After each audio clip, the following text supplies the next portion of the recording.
Monte. Monte's a barn owl. He's usually a showstopper. He is not one that was injured. He came from a breeding program. He's a European barn owl. He looks just like the barn owls we have here in North America. He's just smaller. The European barn owl would be about 3 to 4 inches taller than the North American would be taller than the European. Now you can see right away their body's very different. That falcon was designed for speed. Owls, they're designed for stealth, so they can sneak up on their prey. So their feathers, and that's the sound the barn owl makes. Yeah. Barn owls do not hoot, as you can see by that. Sometimes they're nicknamed the screech owl, but they are not what we know as the screech owl. The screech owl is a small, either gray or red owl that's about this big with ear tufts. Almost looks like a very small gray horned owl. But the barn owl, as I said, often nicknamed the screech owl, makes that call that he just gave was a solicitation call. If he was upset, they do a high-pitched scream, which is designed. They were originally cave dwellers. If you look at his coloring, he doesn't look like the bark on a tree like most owls look like. So he's camouflaged to look like a cave, and his voice is designed to basically resound or bounce off the walls of a cave to get rid of an intruder. So if a predator would come into a cave and corner a barn owl, they have a very high-pitched scream that often people say when they hear it coming from a barn almost sounds like a woman in distress or somebody being harmed. So our whole stories of ghost owls have come from these owls. Because if you look at the underside of Monte when he flies, he's white. And by owls having stealth and being able to fly and make no sound at all, if you saw the barn owl flying across the field, they would look like a white image, not making any noise, flying across. And then if they would go, they often will nest in abandoned buildings, so this white thing floats across, goes into an abandoned building, and when they see another owl, they actually giggle. They sound like little girls at a slumber party. They go hee hee hee hee hee hee. You know, so you're thinking, oh well, sounds like a nice ghost. I think I'll go check that out. And as you go in, then the alarm call, the ah! At that point, usually people are running out of the building. And therefore, because they're nocturnal, they only come out at night, and a lot of those types of characteristics, a lot of what we think of ghosts and images of ghosts have come from owls. Now, a misconception with owls is that they're wise and that they're smart. When you look at an owl, they have a very upright posture, a little more human-like. Their heads look huge, so if you have a big head, should be a big brain under there. And then the way they kind of move their head, kind of methodically, they have a look of being wise. Or to let you know that owls' brains are about the size of their eyes. So when you look at a barn owl, you realize, not big eyes, not a very large brain either. That entire head, we'll see if he'll stand up, is feathers. Look how far my finger sinks in before I ever touch them. So underneath all these feathers is a very small head. And inside that very small head is a very small brain. Doesn't mean that the barn owl is an incredible predator. They're just not a problem solver. Their brain has, basically controls their eyes and their ears and all of their instincts for hunting.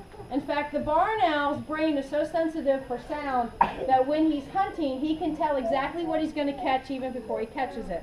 When you look at his face, can you see what looks like a heart? Okay, those are his ears. Right here, this is his left ear, and this is his right ear opening. Sorry, Monte. And then these circles right here, this is his left ear, and this is his right ear. So his face is like a giant satellite dish. So when he's out hunting, he's capturing sound, funneling it into his ears, and it's sensitive enough that he can tell by the heart rate and the respiration what the animal is. Is it a sparrow? Is it a robin? Is it a rat? Is it a mouse? And so he knows whether it's the right size for him to catch and whether it's worth his effort. So he's got very small feet, so he's going to have to go for things like mice and shrews and small moles. That's going to be the only thing he's able to hunt. You also notice, has he done his little thing like this? Yeah. Yeah. Okay, that's called undulation. When he does it, watch that he actually gets 3 different areas. And by actually picking up sound here, here, and here, it triangulates, and that allows him to hone in exactly where sound's coming from. So that's all part of him trying to figure out where sound is coming from. Yeah. Thank you for demonstrating. So he's hearing sounds, and That's why sometimes we go to buildings and he really focuses in a corner off and tell the principal or whatever, I'm like, you may want to check that corner for rodents because he was really kind of focusing in over there. So he could pick up the smallest of sounds. So the soft feathers allow them to fly silently, but interestingly enough, they're no longer waterproof. Most birds, because of the way their feathers are made, are waterproof. Owls, if they get wet, get wet. And so that's another reason why owls will often, you'll find them hiding in areas, staying out of the weather, because they're not waterproof like other birds. They live in barns because barns kind of look like caves and they're looking for rodents, which you're going to find near humans. So that's why we find barn owls living in barns, even though naturally, if they had a choice, they would be off. They'd inhabit in caves because that's what they're primarily designed for. We are down to maybe 40 nesting pairs of barn owls in the state of Ohio, and it's primarily because of two things. Well, they came to Ohio because they followed the settlers. Ohio didn't have fields until we came. So as we cleared the woods, the barn owl followed us. Well, now we've changed. We don't have as many farms. When you go through Ohio, you'll notice there's not a lot of hay fields, not as much cattle and sheep farming. The farms we do have are primarily crop. They're soybean and corn, and this does not provide the food source of animals that these guys are going to be able to hunt. But the biggest cause of the loss of barn owls, along with the habitat loss, is because they live close to humans, and humans don't like rodents, we use poison. And because they're most likely that their food source they're picking up has a good chance of having a rodenticide in it, we're poisoning this population. There are a lot of countries that understand the value of the barn owl, and they spend a lot of time, Malaysia is one of them, putting up barn owl boxes. They totally control their entire rodent population through basically boosting the barn owl population. We could do the same. I know it's always kind of a tough switch, but what's happened is by poisons we have actually killed most of we've taken down the population of the animals that naturally control the rodents, and so now it's kind of this endless battle until we get those animals back. But the things that are going to eat rodents are another thing we don't get really excited about, which are snakes. You know, so you've got some of the rodent eaters are not the ones that we all think are cute and fuzzy and want to have around.